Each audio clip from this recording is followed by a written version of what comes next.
हमने लगभग syllabus complete कर लिया है टीचिंग एप्टीट्यूड का EMRS के लिए। अब हम क्वेश्चंस डिस्कस कर रहे हैं चैप्टर वाइज, ठीक है। और ये आपके लिए बहुत ज़रूरी है क्योंकि हमें एग्ज़ाम में क्वेश्चंस कैसे टैकल करना है इन सब चीज़ के बारे में हम देखेंगे। क्योंकि देखिए, पेडागोजी सिर्फ ये नहीं है कि आपने पढ़ा और सीधे आंसर टिक कर दिया जैसे मैथ्स में करते हो, जैसे आप हिंदी में करते हो, इंग्लिश में करते हो। यहाँ ऐसा होता है कि हमें ऑप्शन एलिमिनेशन से करना पड़ता है। आपको चारों के चारों ऑप्शन पढ़ना पड़ेगा। बहुत कम कंडीशन ऐसी बनती हैं जहाँ पे आपको एक आपने पढ़ा एक ऑप्शन और आपने टिक कर दिया, ऐसी बहुत कम कंडीशन बनती हैं। तो हमें ऑप्शन एलिमिनेशन से करना पड़ता है। कभी कभी आपको 4 के 4 क्वेश्चन ऑप्शन या 3 के 3 ऑप्शन सही लगते हैं, तो वहाँ पे कैसे आपकी अप्रोच होनी चाहिए आज हम ये डिस्कस करेंगे। बहुत ज़्यादा इंपॉर्टेंट है इंक्लूसिव एजुकेशन, चाहे कोई भी एग्ज़ाम हो आते ही हैं यहाँ से क्वेश्चंस। तो हम देखते हैं और हम चैप्टर वाइज देख रहे हैं, तो हम इंक्लूसिव एजुकेशन और लगभग सभी के हम लगभग 100 क्वेश्चंस करेंगे, ठीक है। 100 क्वेश्चंस हम सभी चैप्टर के करने वाले हैं। इससे ज़्यादा ही करेंगे, इससे कम नहीं करेंगे। और जिसने नहीं भी पढ़ा होगा, जिसने पढ़ा होगा थोड़ा उसको एडवांटेज रहेगा, उसको अच्छे से समझ में आएगा। और जिसने नहीं भी पढ़ा होगा तो हम सारी चीज़ें यहाँ पे डिस्कस कर लेंगे, ठीक है। तो सबसे पहले मैं इंक्लूसिव एजुकेशन के बारे में बता दूँ। जो पहली बार क्वेश्चन देख रहे होंगे या जिसको पता नहीं होगा, इसका मतलब होता है समावेशी शिक्षा। मतलब कि सभी प्रकार के बच्चे, चाहे वो आर्थिक रूप से कमज़ोर हों या फिर किसी धर्म किसी जाति विशेष के हों या फिर किसी रूप से डिसेबल हों, विकलांग हों, सभी बच्चों को एक स्कूल में एक छत के नीचे शिक्षा देना या शिक्षा के अवसर प्रदान करना ही समावेशी शिक्षा है, ठीक है। आपने बस ये 3 लाइन सुन ली ना, 2 लाइन सुन ली, इसके बाद आपको सारी चीज़ें बन जाएगी, ये मेरा दावा है, ठीक है। तो हम देखते हैं एक एक करके क्वेश्चंस। विविध, सबसे फर्स्ट क्वेश्चन है हमारा विविध पृष्ठभूमि। और पहली बात यह है कि इंग्लिश में कोई ट्रांसलेटर होगा तो बताना, क्योंकि इंग्लिश में कंटेंट नहीं मिल पा रहा है। यदि आपके पास कंटेंट हो तो हम दोनों को अरेंज करके देख लेंगे, क्योंकि इंग्लिश वाले भी बहुत लोग जुड़े हैं जो इंग्लिश मीडियम को बिलोंग करते हैं। तो यदि आप समझ सके तो ठीक है, बाकी हम अगली बार से ऐसा करेंगे। यदि आप लोग कहोगे तो हम हिंदी इंग्लिश दोनों में ही क्वेश्चन डिस्कस कर रहे होंगे, ठीक है। अब हम देखते हैं फर्स्ट, विविध पृष्ठभूमि के वंचित बालकों में किससे सम्मिलित किया जाता है, ठीक है। अब विविध पृष्ठभूमि मतलब हर प्रकार के, ठीक है। वंचित बालकों मतलब वंचित रूप से कहें, उनकी आंख कमज़ोर हो या फिर वो निर्धन हो, ठीक है।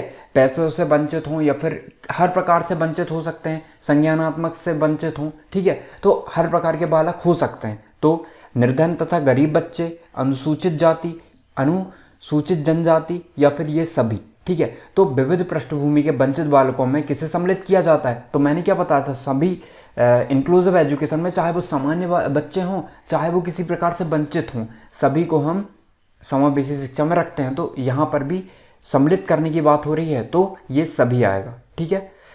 अब हम देखते हैं नेक्स्ट, समावेशी शिक्षा की प्रक्रिया के बारे में निम्नलिखित में से कौन सा कथन सत्य नहीं है, ठीक है। ये जरूर याद रखिएगा, ये हर बार आपके क्वेश्चंस गलत करवा देता है, ठीक है, आपके आंसर गलत करवा देता है। तो इस टाइप के जो है इनको थोड़ा सा संयम रख के पढ़ा करो कि नहीं है या है, क्या दिया गया है, ठीक है।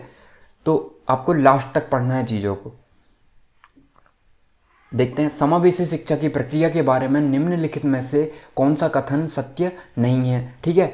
अब देखते हैं समावेशी शिक्षा की प्रक्रिया, तो आपको प्रक्रिया पता है, प्रोसेस मैंने समझाया वहाँ पे बहुत अच्छे से। यदि नहीं पता होगा तो यहाँ पे आपको समझ में आ जाएगा, फिर भी आप वहाँ देखोगे तो थोड़ा सा अच्छे से आप रिलेट कर पाओगे चीज़ों को। सामान्यीकरण समान युवकों को कार्य सीखने के लिए सामाजिक वातावरण के निर्माण में सहायता करता है, बिल्कुल करता है। समावेशीकरण समाज के शारीरिक अपंग भाग को समाज से मिलाता है, ये भी बिल्कुल सही है।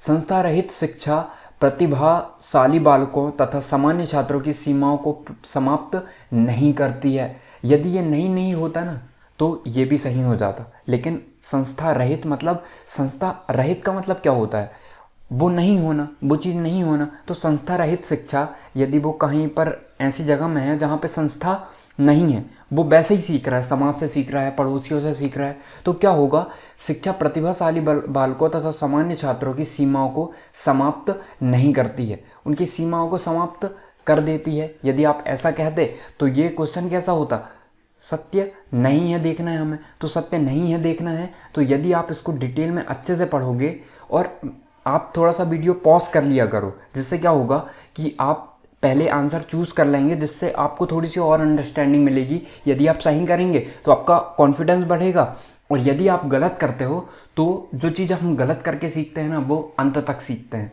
हमें वो चीज़ कभी नहीं भूल पाते हम वो चीज़ें। ठीक है, तो आपको शायद समझ में आ गया होगा। अब हम नेक्स्ट भी देख लेते हैं। शिक्षा की मुख्य धारा द्वारा प्रतिभाशाली बालक सामान्य बालकों के साथ दिन प्रतिदिन शिक्षा के माध्यम से आपस में संबंध स्थापित करते हैं। ये भी बिल्कुल सही है। ठीक है, समावेशी शिक्षा में ये तीनों चीज़ होती हैं, सिर्फ नहीं होती तो ये। समावेशी शिक्षा के उद्देश्य कौन कौन से हैं? ठीक है, अब हम ये देखते हैं। तो समावेशी शिक्षा के उद्देश्य की यदि हम बात करें तो शिक्षा में लोकतांत्रिक मूल्यों को बढ़ाना, बिल्कुल उद्देश्य ये भी हैं। बालकों में नैतिक मूल्य का संचार, बिल्कुल नैतिक मूल्यों का संचार भी किया जाता है। बालकों को आत्मनिर्भर बनाना, तो ये भी है। मतलब उपरोक्त सभी जो होगा वो सही होगा। अब नेक्स्ट है हमारा, सामाजिक दृष्टि से वंचित बालकों के उत्थान के लिए क्या उपाय हो सकते हैं? ठीक है, तो यदि हम देखें, निःशुल्क शिक्षण उपलब्ध कराना, है ना, सामाजिक दृष्टि से वंचित बालकों। अब वो वंचित किस प्रकार से हो सकते हैं? हर प्रकार से। जैसे हमने वंचित का देखा था ना, ये वंचित बच्चों की पृष्ठभूमि वो निर्धन तथा गरीब हो सकते हैं, अनुसूचित जनजाति के हो सकते हैं, या अनुसूचित जाति के हो सकते हैं। अब हम देखते हैं यहाँ, तो अनुसूचित जाति के लोगों के सामाजिक गतिशीलता से वंचित रहने के क्या कारण हैं? ठीक है, हमें क्या देखना था? ये देखना था क्या? हाँ, सामाजिक दृष्टि से वंचित बालकों के उत्थान के लिए क्या उपाय हो सकते हैं? तो निःशुल्क शिक्षण उपलब्ध कराना, ये भी हो सकता है। आवासीय सुविधाएं उपलब्ध कराना, बिल्कुल। आप जैसे देखते हो, आप जिसकी तैयारी कर रहे हो, तो एकलव्य स्कूल में भी क्या है, आवासीय सुविधाएं उपलब्ध की जाती हैं, जिसमें जो वंचित बालक हैं उन्हें रख के जो है शिक्षा दी जाती है। अधिक पाठशालाओं को खोलना, बिल्कुल ये भी है। तो उपरोक्त सभी जो होगा आपका सही आंसर होगा। अब हम नेक्स्ट देखते हैं, अनुसूचित जाति के लोगों के सामाजिक गतिशीलता से वंचित रहने के क्या कारण हैं? तो हम देखते हैं ऑप्शंस क्या क्या हैं? व्यापक रूढ़िवादी परंपराएं या फिर व्याप्त रूढ़िवादी परंपराएं। अब हम देखते हैं नेक्स्ट क्वेश्चन, अनुसूचित जाति के लोगों के सामाजिक गतिशीलता से वंचित रहने के क्या कारण हैं? ठीक है, कि अनुसूचित जाति के जो लोग हैं वो सामाजिक गतिशीलता से कैसे वंचित हैं? ठीक है, इसका कारण क्या है? तो ये देखते हैं हम, व्यापक रूढ़िवादी परंपराएं ये है, या सभी प्रकार की शिक्षा से वंचित रहना, या स्वयं को समाज से पृथक रखना, या मानसिक रूप से कमजोर होना। तो यहाँ पे आपको लग रहा होगा कि ये भी सही है। ठीक है, सभी प्रकार की शिक्षा से वंचित रहना, ये भी, आपको स्वयं को समाज से पृथक रखना, आपको चारों लग रहे होंगे। लेकिन आपको कोई ऐसा आंसर ढूंढना है जो कि चारों को लेके चले और सबसे ज़्यादा इफेक्टिव हो, तो वो आंसर आपको देखना है। अब उपरोक्त सभी तो है नहीं है, ठीक है, तो आपको ये देखना है। और ये तो गलत है, मानसिक रूप से कमज़ोर, ऐसा तो हो नहीं सकता कि हर अनुसूचित जाति के लोग या किसी भी जाति के लोग सभी मानसिक रूप से कमज़ोर हो सकते हैं या नहीं हो सकते। तो ये चीज़ें जो है उसके ऊपर डिपेंड नहीं करती है, जाति के ऊपर कभी भी ये चीज़ डिपेंड नहीं कर सकती है। ठीक है, बहुत टैलेंटेड होते हैं, अनुसूचित जाति के हों चाहे किसी भी जाति के हों, ये जाति के ऊपर कभी भी डिपेंड नहीं करता है। तो इसका सही आंसर जो होगा, सभी प्रकार की शिक्षा से वंचित रहना। ठीक है, इसका सही आंसर आपका ये है। शिक्षा से वंचित हैं इसलिए तो रूढ़िवादी है, रूढ़िवाद फैला हुआ है क्योंकि वो शिक्षा से वंचित है। ठीक है, और शिक्षा से वंचित हैं इसलिए तो उन्होंने समाज से पृथक कर रखा है। लेकिन आजकल ये सब चीज़ें बंद हो गई हैं अनुसूचित जाति के लिए, चाहे वो जनजाति का हो। ठीक है, तो आपके लिए सबसे इफेक्टिव आंसर जो है वो बी नंबर है, सभी प्रकार की शिक्षा से वंचित रहना। ठीक है, इसमें आपके सभी चीज़ आ गए हैं।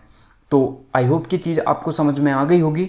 और ये जो चीज़ है ना, सभी प्रकार के शिक्षा से वंचित रहना, तो इसी कारण से क्या हुआ है कि एकलव्य स्कूल या फिर बहुत से ऐसी संस्थाएं हैं जो कि एक पर्टिकुलर जाति को लेकर, जैसे अनुसूचित जाति के लिए हुआ या अनुसूचित जनजाति के लिए हुआ, तो उन्होंने एक पर्टिकुलर एकलव्य स्कूल को खोला है, जो मतलब ST SC के बच्चे हैं उनके इम्प्रूवमेंट के लिए, उनको शिक्षा देने के लिए, क्योंकि वो एक प्रकार से जो आर्थिक रूप से सही हैं उनसे थोड़े से कमज़ोर माने जाते हैं, क्योंकि उनको शिक्षा उस लेवल की नहीं मिल पाती है। इसलिए क्वालिटी एजुकेशन मिले सभी प्रकार के बच्चों को। तो ST SC, अब देखिए क्या होता है, ST SC के बच्चे जो है आर्थिक रूप से कमज़ोर माने जाते हैं, ठीक है। आर्थिक रूप से बहुत ज़्यादा कंडीशन ऐसी हो जाती है, हर कंडीशन में आप देखते हो कि आपके आस पड़ोस में भी देख सकते हो आप, या फिर कई बच्चे होते हैं जो कि उनके माता पिता एक कुशल परिवार से आते हैं, ठीक है, अनुसूचित जाति के हों चाहे जनजाति के हों, लेकिन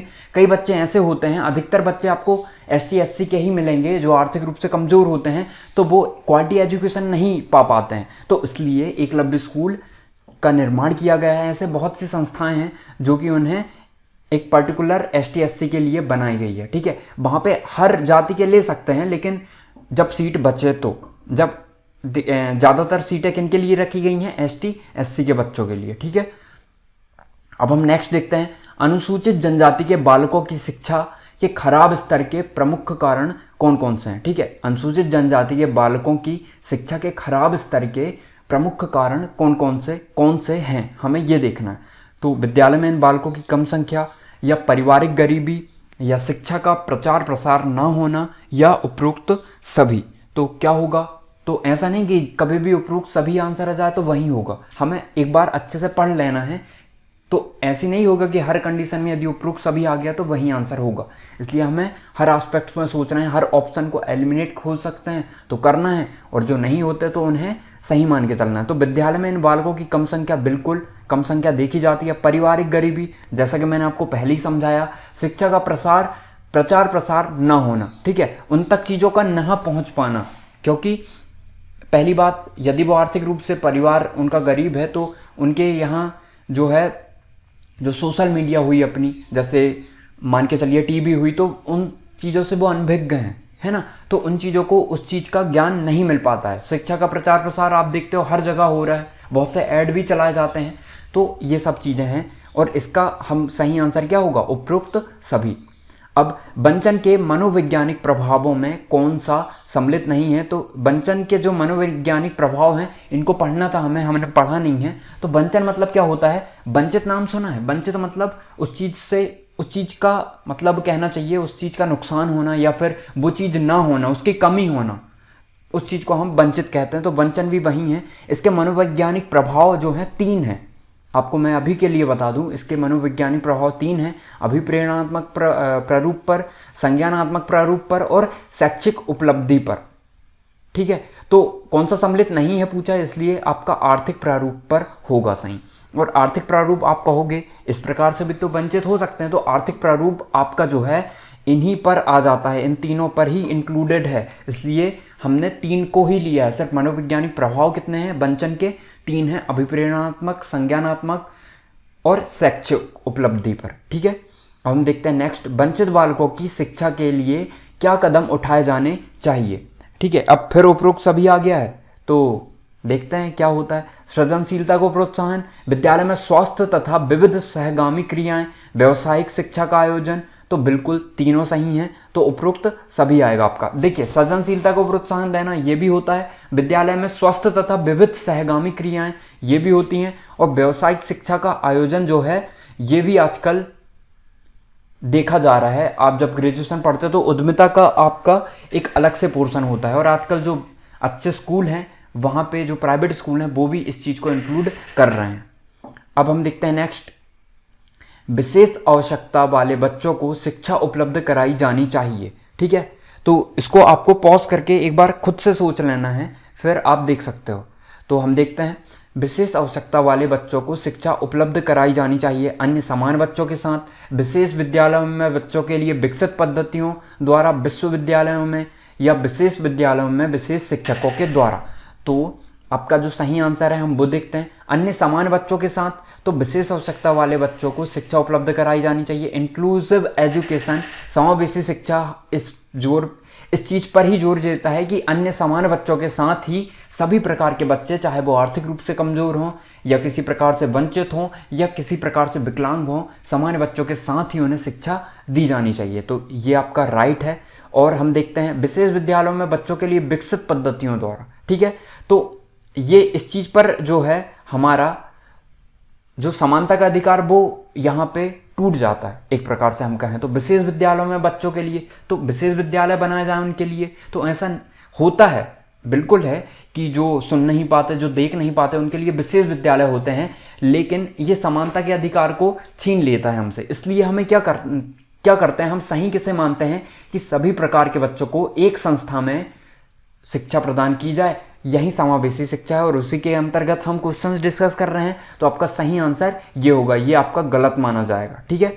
अब विश्वविद्यालयों में तो ऐसा नहीं है, बच्चों को स्कूल में ही दी जानी चाहिए वो शिक्षा, स्कूल से ही दी जानी चाहिए, तो ये भी आपका रॉन्ग है। विशेष विद्यालयों में विशेष शिक्षकों के द्वारा, तो ये भी गलत है, ठीक है। होता है, बहुत जगह में होता है, लेकिन जो इंक्लूसिव एजुकेशन है उसके आधार पे से गलत माना जाता है। सभी बच्चों को विशेष चीज़ों के साथ, विशेष मटेरियल के साथ हम कह सकते हैं, जैसे बच्चों को विशेष प्रकार से वहीं दी जाए ना, सभी बच्चों के साथ ही दी जाए, तो कक्षा में विविधता होगी, बच्चे सामान्य बच्चों से या ऐसे बहुत से प्रकार के बच्चे होंगे, उनसे सभी से वो कुछ ना कुछ सीखेंगे। इसलिए जो है इंक्लूसिव एजुकेशन को लाया गया है। अब हम नेक्स्ट देखते हैं, एक शिक्षक को साधन संपन्न होना चाहिए। इसका अर्थ है उनके पास पर्याप्त धन संपदा होनी चाहिए। ये तो आपको बिल्कुल देख के ही गलत लग रहा होगा। उनका अधिकारियों के साथ उच्च स्तर से संपर्क होना चाहिए, ये भी रॉन्ग है। उनको अपने विद्यार्थियों की समस्याओं के हल का पर्याप्त ज्ञान होना चाहिए, या विद्यार्थियों के बीच उनकी प्रसिद्धि होनी चाहिए, तो ये भी रॉन्ग है। तो आपको पढ़ के ही समझ में आ रहा है कि आपका सही आंसर क्या है। तो मैंने पहले ही बताया था, आपको क्वेश्चन आंसर जो है एलिमिनेट करना पड़ेगा, और हर पेडागोजी के क्वेश्चन में आपको ये करना पड़ता है कि आपको चारों के चारों ऑप्शन पढ़ने पड़ते हैं, ठीक है। अब देखिए, मैंने आपको बताया था कि ये बहुत ज़्यादा इंपॉर्टेंट है, जो हमारे प्रोविजंस हैं, अनुच्छेद के बारे में मैंने बताया था आपको, तो ये बहुत ज़्यादा इंपॉर्टेंट है, आपको देखना बहुत ज़रूरी है। मैंने 2 वीडियो बनाई हैं इसके अंतर्गत, ठीक है। आप ट्रिक से कहेंगे, यदि आपको याद नहीं होता है तो हम वो चीज़ भी कर देंगे, लेकिन आपको ये चीज़ याद रखना बहुत ज़्यादा ज़रूरी है, ठीक है। तो देखते हैं हम 11वां क्वेश्चन क्या है। भारतीय संविधान के अनुच्छेद 41-46 जिसके कल्याण से संबंधित है, आर्थिक रूप से पिछड़े व्यक्तियों से, दिव्यांग व्यक्तियों से, धार्मिक रूप से पिछड़े व्यक्तियों से, या क्षेत्रीय रूप से पिछड़े व्यक्तियों से, तो आपका जो सही आंसर है वो आर्थिक रूप से पिछड़े व्यक्तियों से है। यदि आपने पढ़ा होता, समझा होता, तो आपको ये चीज़ पता होती, ठीक है, क्योंकि इसमें हम कोई चीज़ चेंज नहीं कर सकते, ये फैक्ट है। यदि ये है तो ये है। अब मान के चलिए, जैसे हम कह सकते हैं कि जो जल है उसका सिनोनिम की बात करें हम, विलोम, यदि हम समानार्थी की बात करें तो पानी आप कह सकते हो, आप उसे आकाश तो नहीं कह सकते ना। ये पर्टिकुलर चीज़ फैक्ट हो गया है, जो चीज़ पहले से बन गई है, तो वही चीज़ है अनुच्छेद भी। तो इसमें आपको एलिमिनेट करने की ज़रूरत ही नहीं है, आप सीधे बता सकते हो कि यदि आर्थिक रूप से पिछड़े व्यक्तियों से है तो है, इसमें सही आंसर यही होगा।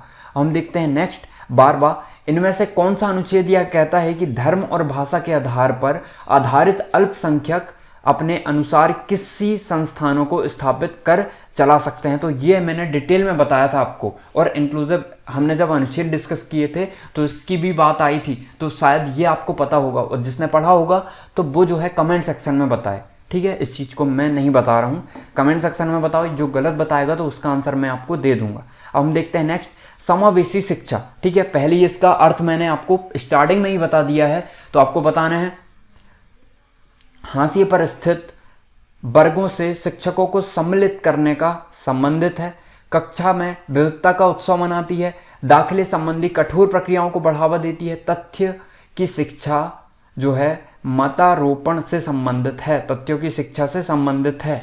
तो पहली बात, कक्षा में विविधता का उत्सव मनाती है, तो सबसे ज़्यादा इफेक्टिव आपका आंसर जो है वो बी नंबर है, ठीक है। तो आपका आंसर कौन सा सही होगा? बी होगा, क्योंकि समावेशी शिक्षा सिर्फ एक चीज़ पे जोर देती है कि सभी प्रकार के बच्चों को एक संस्था में, एक छत के नीचे शिक्षा प्रदान करना या शिक्षा के अवसर प्रदान करना, समावेशी शिक्षा यही कहती है। और मैंने इसको आपको रिलेट करके बताया था समानता के अधिकार से, तो आप वो वीडियो देखोगे तो आपको थोड़ा सा अच्छे से समझ में आएगा। सफल समावेशन को निम्नलिखित की आवश्यकता होती है सिवाय, ठीक है, इसके सिवाय हर चीज़ की आवश्यकता होती है सफल समावेशन में। तो पृथक्करण पहली बात, पहले से ये देख के आप गलत कर सकते हो, क्योंकि पृथक्करण समावेशन का तो डिक्शनरी में ही नहीं है, आप ऐसा कह सकते हो। पृथक्करण तो करना ही नहीं है, समावेशन का अर्थ ही क्या है? तो जो आपका राइट आंसर होगा वो होगा पृथक्करण, ठीक है। अब हम देखते हैं नेक्स्ट 15वां, विद्यालय में नियमित उपस्थिति के लिए वंचित बच्चों को प्रोत्साहित करने का निम्नलिखित में से कौन सा तरीका सर्वाधिक उपयुक्त है। ठीक है, जो बच्चे उपस्थिति में वंचित है, मतलब जो बच्चे स्कूल नहीं आते हैं, नियमित रूप से नहीं आते हैं, तो उनको कैसे प्रोत्साहित किया जा सकता है, कैसे मोटिवेट किया जा सकता है। तो देखते हैं हम। बच्चों को विद्यालय आने की अनुमति ना देने को कानूनी अपराध बनाए रखना, तो ये तो बिल्कुल भी गलत है। ठीक है, विद्यालय द्वारा बच्चों को एकत्रित करने वाले एक व्यक्ति, ये भी सही नहीं है। बच्चों को आकर्षित करने के लिए प्रतिदिन ₹5 देना, तो ये भी संभव ही नहीं है ये चीज़ें। आवासीय विद्यालय खोलना, ठीक है, ये बिल्कुल हो सकता है। नियमित यदिकरण करना है उनका, जैसे एकलव्य, यदि कोई बच्चा आवास में रह रहा है, आवासीय विद्यालय में रह रहा है, तो वो तो प्रतिदिन आएगा ही आएगा। ठीक है, तो ये इंक्लूसिव एजुकेशन के लिए रखा गया है, लेकिन ये हर एस्पेक्ट में सही नहीं बैठता है। ठीक है, अब हम देखते हैं नेक्स्ट, एक समावेशी विद्यालय विद्यार्थियों की निर्योग्यता के अनुसार उनकी सीखने की आवश्यकता को निर्धारित करता है। अब देखिए, पहली मैंने आपका एग्जाम्पल बता दिया है, तो आपको थोड़ा सा अच्छे से आप रिलेट कर पाओगे चीज़ों को, है ना। एक समावेशी, क्योंकि समावेशी जो शिक्षा है उसका आपको पता है, तो समावेशी विद्यालय कैसा होना चाहिए आपको ये बताना है। ठीक, तो विद्यार्थियों की क्षमता की परवाह किए बिना सभी के अधिगम परिणामों को सुधारने के लिए प्रतिबद्ध होता है, बिल्कुल होता है। तो आपका जो आंसर राइट है वो बी है। और हम देख लेते हैं, शिक्षार्थियों के मध्य अंतर करता है और विशेष रूप से सक्षम बच्चों। अब सबसे पहली बात, शिक्षार्थियों के मध्य अंतर तो करता नहीं है, तो ये तो रॉन्ग होगा आपका। विशेष रूप से योग्य शिक्षार्थियों के अधिगम परिणामों को सुधारने के लिए, ये भी गलत है। तो आपका जो सही है वो विद्यार्थियों की क्षमता की परवाह किए बिना सभी बच्चों के अधिगम परिणामों को सुधारने के लिए प्रतिबद्ध होता है। ठीक है, तो आपका जो आंसर सही होगा वो बी नंबर होगा। अब हम नेक्स्ट देखते हैं, निम्नलिखित में से कौन सी सर्वाधिक प्रभावकारी विधि हो सकती है जो आपकी इस अपेक्षा को पूरी कर सके कि वंचित विद्यार्थी अपने भागीदारिता द्वारा सफल हो सकें। ठीक है, तो क्या हो सकता है इसका? सबसे पहले हम ऑप्शंस देखते हैं। क्वेश्चन आपको समझ में आ गया होगा, आई होप। एक बार और देख लेते हैं हम, यदि समझ में ना आया हो तो। निम्नलिखित में से कौन सी सर्वाधिक प्रभावकारी विधि हो सकती है? ठीक है, ऐसी विधि देखना है जो सर्वाधिक प्रभावकारी हो, जो आपके इस अपेक्षा को पूरा कर सके कि वंचित विद्यार्थी अपनी भागीदारिता द्वारा सफल हो सकें। ठीक है, कि जो वंचित बच्चे हैं, यदि वो स्कूल में जुड़ रहे हैं सामान्य बच्चों के साथ, तो उनमें वो क्यों जुड़ सकें, उनमें क्या ऐसा प्रभावकारी विधि हो जिससे वो अपनी भागीदारिता या डेली प्रतिदिन स्कूल जाएं। ठीक है, वंचित विद्यार्थी, या क्या उनमें पॉजिटिव इम्पैक्ट पड़े। तो देखते हैं हम। आप उनकी सफलता हेतु उनकी क्षमता से विश्वास को अभिव्यक्त करें, तो ये बिल्कुल सही लग रहा है, लेकिन हम और भी देखते हैं। पढ़ाए जाने वाले विषय में आप अपनी रुचि विकसित कर सकें। ठीक है, या फिर अपने लक्ष्य को महसूस करने के लिए बच्चों को अन्य बच्चों के साथ तुलना करते रहना। ठीक है, तो ये तो बिल्कुल गलत है, क्योंकि हमें तुलना नहीं करनी है। इस बात पर बल देना कि आपकी उनसे उच्च अपेक्षाएं हैं, तो ये भी गलत है। पढ़ाए जाने वाले विषय में आप उनकी रुचि विकसित कर सकें। ठीक है, तो ये लग रहा होगा आपको। और आप उनकी सफलता हेतु उनकी क्षमता से विश्वास को अभिव्यक्त करें। अब आपको देखना है कि सबसे ज़्यादा इफेक्टिव आंसर कौन सा है। तो सबसे ज़्यादा इफेक्टिव है आपका आंसर ए नंबर। ठीक है, क्यों, ये भी देखते हैं हम। आप उनकी सफलता हेतु उनकी क्षमता से विश्वास को अभिव्यक्त करेंगे, तो क्या होगा कि उनके विश्वास को जब आप बढ़ाएंगे तो वो अपने आप रुचि लेने लगेंगे चीज़ों को, क्योंकि उन पे यदि आप पॉजिटिव इम्पैक्ट ऐसा डालते हैं कि आप कर सकते हो, ठीक है, आप ये चीज़ कर सकते हो, तो आप सीख सकते हो। भले वो मानसिक रूप से कमज़ोर हो, पर आप उसे सिखा सकते हो चीज़ें। तो यदि आप उनमें विश्वास डाल देते हो तो उनमें रुचि जो है ऑटोमेटिक आ जाएगी। इसलिए जो आपका आंसर सही होगा वो ए नंबर होगा। हम देखते हैं, समेकित शिक्षा इंगित करती है सभी बच्चों के लिए एक समान शिक्षण विधि। ठीक है, या फिर सामान्य बच्चों व भिन्न रूप से योग्य बच्चों के लिए एक ही स्कूल, सामान्य बच्चों व भिन्न रूप से योग्य बच्चों के लिए पृथक स्कूल, या सामान्य बच्चों एवं भिन्न रूप से योग्य बच्चों के लिए एक समान सुविधा। ठीक है, तो समेकित शिक्षा इंगित करती है, शिक्षा की बात हो रही है। तो हम देखते हैं, सभी बच्चों के लिए एक समान शिक्षण विधि, या सामान्य बच्चों व विभिन्न रूप से योग्य बच्चों के लिए एक ही स्कूल। तो समेकित शिक्षा किसको इंगित करती है? इससे। ठीक है, अब शिक्षण विधि एक ही नहीं होनी चाहिए। क्यों? क्योंकि देखिए, सब बच्चे एक से नहीं होते हैं।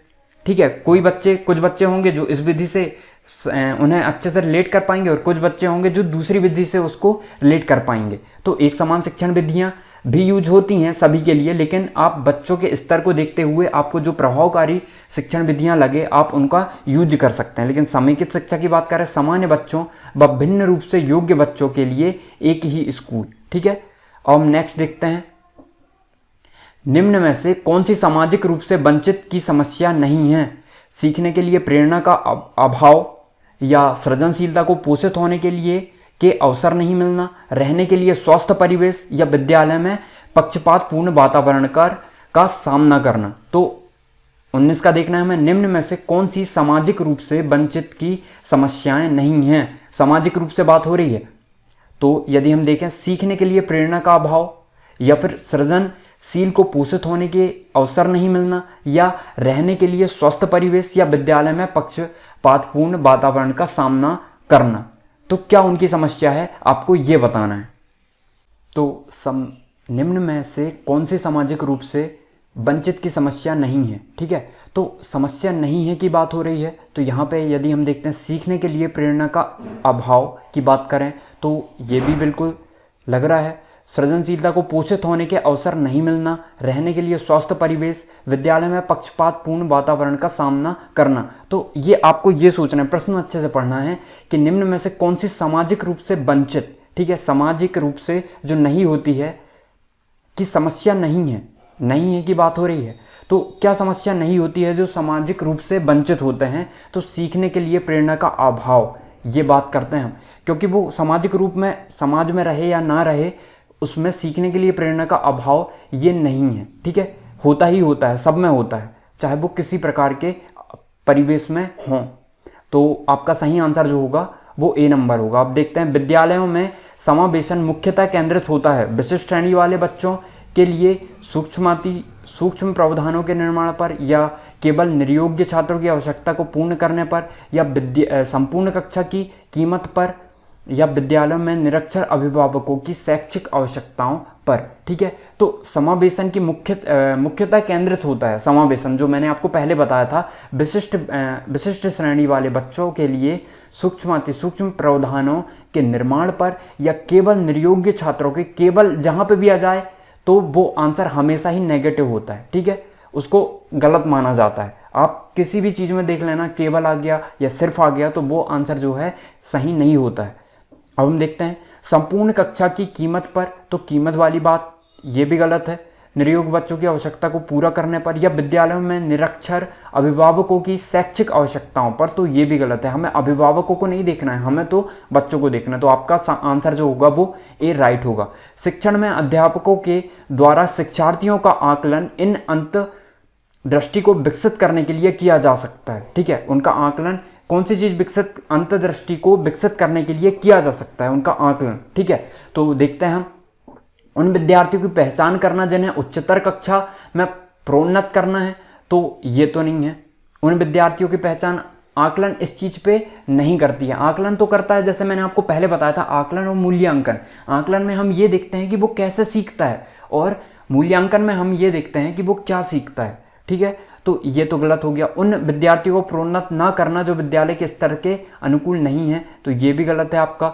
शिक्षार्थियों की प्रोन्नत मतलब पदोन्नति कह सकते हो या पास करना उनको। शिक्षार्थियों की आवश्यकता के अनुसार शिक्षण उपागम में परिवर्तन करना या कक्षा में प्रतिभाशाली तथा कमजोर शिक्षार्थियों के समूह बनाना, तो ये भी रॉन्ग है। तो आपका राइट आंसर क्या होगा? जो इफेक्टिव आंसर है वो ये है, शिक्षार्थियों की आवश्यकता के अनुसार शिक्षण उपागम में परिवर्तन करना, शिक्षण विधियों में परिवर्तन करना।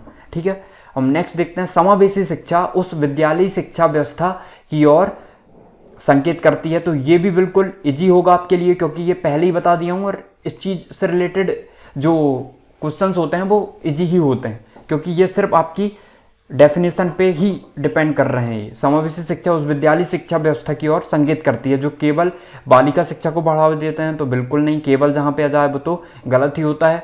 जो सभी निर्योग्य बच्चों की शामिल करती है, बिल्कुल नहीं। है ना, जो उनकी शारीरिक, बौद्धिक, सामाजिक, भाषिक व अन्य विभिन्न योग्यताओं, स्थितियों को ध्यान में रखे बगैर सभी बच्चों को शामिल करती है। तो ये बिल्कुल सही है, ठीक है। जो विशेष आवश्यकता वाले बच्चों को विशिष्ट विद्यालयों के माध्यम से शिक्षा देने को प्रोत्साहित करता है, ये नहीं है। समावेशी शिक्षा तो सभी बच्चों को, सभी प्रकार के बच्चों को, चाहे वो आर्थिक रूप से कमजोर हों, किसी भी धर्म जाति के हों, चाहे किसी रूप से विकलांग हो, सभी को एक साथ शिक्षा देना है, ठीक है। निम्नलिखित में से कौन सा कथन समावेशन का सबसे अच्छा वर्णन करता है, ठीक है। तो ये देखते हैं, ये विश्वास है कि बच्चों को अपनी योग्यताओं के अनुसार अलग किया जाना चाहिए। तो ये तो रॉन्ग है। हमें क्या देखना है कि निम्नलिखित में से कौन सा कथन ऐसा है जो समावेशन का सबसे अच्छा वर्णन करता है, ठीक है। तो ये तो अर्थ है ही नहीं, डेफिनेशन ही नहीं है कि योग्यता के अनुसार उनको पृथक्करण किया जाए। यह एक विश्वास है कि कुछ बच्चे कभी कुछ सीख ही नहीं सकते, ठीक है। तो ये भी गलत है। यह एक दर्शन है कि सभी बच्चों को नियमित विद्यालय प्रणाली में समान शिक्षा प्राप्त करने का अधिकार है, ये बिल्कुल सही है। यह एक दर्शन है कि बच्चे ईश्वर के विशेष उपहार हैं, ये तो है। पर इफेक्टिव आंसर कौन सा है आपका?